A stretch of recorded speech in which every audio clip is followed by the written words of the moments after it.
अस्सलाम वालेकुम जी, कैसे हैं आप सब लोग। आज की इस वीडियो में हम बात करेंगे दो बहनों की जो गलती से सरहद पार कर चुकी थी। कुछ रोज़ कबल मुजफ्फराबाद की रहायशी दो बहनें गलती से सरहद पार कर गई थी। वजारत दाखिला की कोशिशों से दोनों बहनें पाकिस्तान पहुंच गई हैं।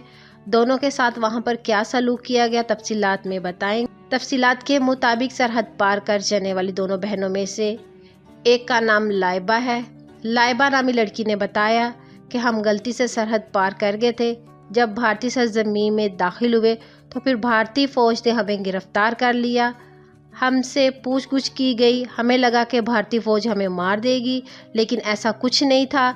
लाइबा का कहना था कि हमें यह देखकर बहुत ताज्जुब हुआ कि वो लोग बहुत अच्छे थे, हमें खाना भी खिलाया और हमें वापस भेजने के सारे इंतज़ामात भी किए, हमें तोहफ़े तोहफ़े भी दिए और बिल्कुल खैर आफियत से हमें पाकिस्तान की सरजमीन पे उन्होंने पहुंचा दिया।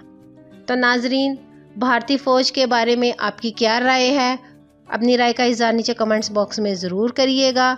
अगर वीडियो अच्छी लगी है तो इसको लाइक करने के साथ साथ हमारे चैनल को भी सब्सक्राइब कर दीजिएगा। अपना ढेर सारा ख्याल रखिए। मिलते हैं किसी अच्छी नेक्स्ट वीडियो के साथ। अल्लाह हाफिज़।